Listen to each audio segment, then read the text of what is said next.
ಆದಾಗ ಅವತ್ತಿನ ಬಜೆಟ್ ಎಷ್ಟಿತ್ತಂದ್ರೆ 1 ಲಕ್ಷ ಕೋಟಿ ಇತ್ತು. ಈ ಸರ್ಕಾರದ ರಾಜ್ಯ ಸರ್ಕಾರ ಬಜೆಟ್ 1 ಲಕ್ಷ ಕೋಟಿ ಇತ್ತು.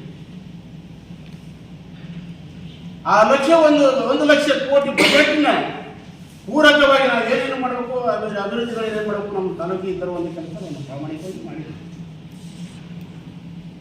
ಇವತ್ತಿನ ಬಜೆಟ್ ಈ ರಾಜ್ಯದ ಬಜೆಟ್ 387 ಅಂದ್ರೆ 4 ಲಕ್ಷ ಸಮೀಪ ಇದೆ. 4 ಲಕ್ಷ ಕೋಟಿ ಬಜೆಟ್ ಇದೆ. 3 ಕೋಟಿ ಹೆಚ್ಚಾಯಿತು.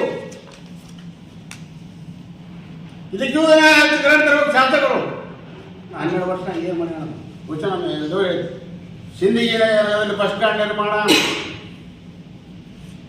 ಆಮೇಲೆ ಅದರಲ್ಲಿ ಬಸ್ ಸ್ಟ್ಯಾಂಡ್ ನವೀಕರಣ, ಅಂಬೇಡ್ಕರ್ ಭವನ ಸಿಂಧಿಗಿ, ಗ್ರಾಮೀಣ ಪ್ರದೇಶಗಳಲ್ಲಿ 68 ಅಂಬೇಡ್ಕರ್ ಭವನ, ಜಗಜ್ಜೀವನ ಭವನ, ಸೇವಾಲಾಲ್ ಭವನ, ವಾಲ್ಮೀಕಿ ಭವನ, ಸಿಂಧಿಗಿಯಲ್ಲಿ ಆದರ್ಶ ವಿದ್ಯಾಲಯ, ಯಾವ ಬಡ ಮಕ್ಕಳಿಗೆ ಸಿಗಲಾರಂತ ಶಿಕ್ಷಣ ಅದು ಇಂಗ್ಲಿಷ್ ಮೀಡಿಯಂ ಸ್ಕೂಲ್.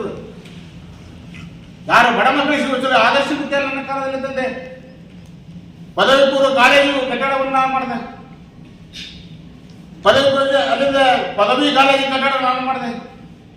ಗುಬ್ಬೇವಾಡಿಯಲ್ಲಿ ಮೊರಾರ್ಜಿ ಶಾಲೆ ಕಟ್ಟಡ ನಾನು ಮಾಡಿದೆ. ಆಲ್ಮೇಲದಲ್ಲಿ ರಾಣಿ ಚೆನ್ನಮ್ಮ ಕಟ್ಟಡ ನಾನು ಮಾಡಿದೆ. ಬಂತ್ರಾಳದಲ್ಲಿ ಮೊರಾರ್ಜಿ ಶಾಲೆಯ ಕಟ್ಟಡವನ್ನು ನಾನು ಮಾಡಿದೆ.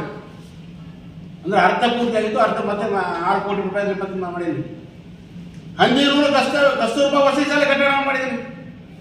ಸಿಂಧಿಗಿನಗರದಲ್ಲಿ ಹೆಣ್ಣು ಮಕ್ಕಳ ವಸತಿ ಮೇಲೆ ಗಾಂಧಿ ವೃತ್ತದಲ್ಲಿ ಇರುವಂಥ ವಸತಿ ನನ್ನ ಕಾಲದಲ್ಲಿ ಮಾಡಿದ್ದೆ. ನಗರದ ಹೆಣ್ಣು ಮಕ್ಕಳ ವಸತಿ ಶಾಲೆ ಕಟ್ಟಡ ನಾಗೂರು ಲೇಔಟ್ ಮಾಡಿದ್ದು ನಾನು. ಇವೆಲ್ಲ 5 ಕೋಟಿ. ಸಮಾಜ ಕಲ್ಯಾಣ ಇಲಾಖೆಯಿಂದ ಪದವಿ ನಂತರ ಹಾಸ್ಟೆಲ್ ಆದರ್ಶ ವಿದ್ಯಾಲಯ ಮುಂದೆ ಇರುವಂಥ ಕಟ್ಟಡ ನಾವು. ದೇವಳಗಾವ್ BCM ಹಾಸ್ಟೆಲ್ ಇರ್ಬೋದು, ಅಲ್ಲಿಂದ ನಾಗಾವಿಯಲ್ಲಿ BCM ಹಾಸ್ಟೆಲ್ ಮಂಜೂರು ಇರ್ಬೋದು, ಆಮೇಲೆ ನಗರದ ವಸತಿ ನಿಲಯ ಇರ್ಬೋದು, ಆಮೇಲೆ ಸಿಂಧಿಗಿ ನಗರದಲ್ಲಿ ಅಲ್ಪಸಂಖ್ಯಾತರ ನಿಲಯ ಕಟ್ಟಡ ನಾವು ಮಾಡಿದ್ವಿ. ಹೊಸ ಪ್ರೌಢಶಾಲೆಗಳು ಒಂದಲ್ಲ, ರಾಂಪೂರು, ಗಣಿಯಾರ, ಸೋಮಜಾಳ, ಬೊಮ್ಮನಹಳ್ಳಿ, ಸುರಿಗೇಳಿ, ಪೌತ್ಮೂರ, ಆಮೇಲೆ ಹೆಣ್ಣು ಮಕ್ಕಳ ಪ್ರೌಢಶಾಲೆ ಕಟ್ಟಡ ನಾವು ಮಾಡಿದ್ದೀನಿ. ಆಮೇಲೆ ಇವೆಲ್ಲವೂ ಮಾಡಿದಾಗ ವಿಷಯ ಶಿಕ್ಷಣಕ್ಕೆ ಹೆಚ್ಚು ಒತ್ತು ಕೊಡುವಂಥ ಕೆಲಸ ನನ್ನ ಅವಧಿಯನ್ನು ಮಾಡಿದೆ. ಅದರ ಜೊತೆಗೆ ವಿದ್ಯುತ್ತಿನಲ್ಲಿ ಕ್ರಾಂತಿಯನ್ನು ಮಾಡಿದ್ದು. ಇವತ್ತು ರೈತರಿಗೆ ಸರಾಗವಾಗಿ ಇವತ್ತು ಕಬ್ಬು ಬೆಳಿಬೇಕಾದ್ರೆ ರೈತರು ಆರಾಮಾಗಿ ಇವತ್ತು ನೀರು ಬೆಳಿಬೇಕು. ವಿದ್ಯುತ್ ಬಹಳ ಅವಶ್ಯ ಇದೆ. ವಿದ್ಯುತ್ತಿನ ಪಾತ್ರ ಬಹಳ ಅವಶ್ಯ ಇದೆ. ಇವತ್ತು ವಿದ್ಯುತ್ತು ನನ್ನ ಅವಧಿಯಲ್ಲಿ ವಿದ್ಯುತ್ತಿಗೆ ಕ್ರಾಂತಿಯನ್ನು ಮಾಡಿ ಆಯರಲ್ಲಿ 220 ಸ್ಟೇಷನ್ ಮಾಡಿದೆ. 106 ಕೋಟಿ ರೂಪಾಯಿ ಖರ್ಚು ಮಾಡಿ 106. ಆರ್ಮೇಲದಲ್ಲಿ 33 ಸ್ಟೇಷನ್ ಇತ್ತು, ಅದು ಅಪ್ಗ್ರೇಡ್ 110 ಸ್ಟೇಷನ್ ಮಾಡಿ ಅಪ್ಗ್ರೇಡ್ ಮಾಡಿ.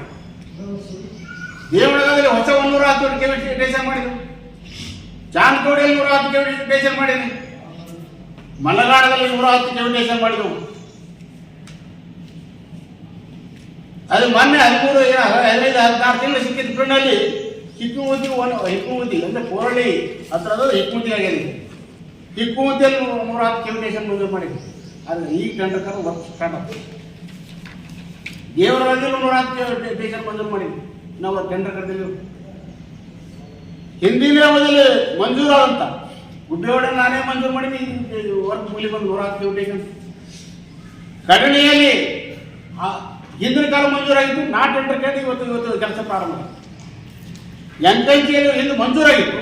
ನಾ ಇವತ್ತು ಟೆಂಡರ್ ಕರೆದು ಕೆಲಸ ಮುಕ್ತಾಯಾಗಿ ಕನೆಕ್ಟ್ ಮಾಡಿದ್ದಾರೆ. ಈ ರೀತಿ ವಿದ್ಯುತ್ತಿನಲ್ಲಿ ಹೆಚ್ಚು ಕ್ರಾಂತಿಯನ್ನು ನಾವು ಮಾಡುವಂಥ ಕೆಲಸ ರೈತರಿಗೆ ಅನುಕೂಲ. ಶಿಕ್ಷಣ ಇರಬಹುದು, ವಿದ್ಯುತ್ತಿನ ಕ್ರಾಂತಿ ಇರಬಹುದು.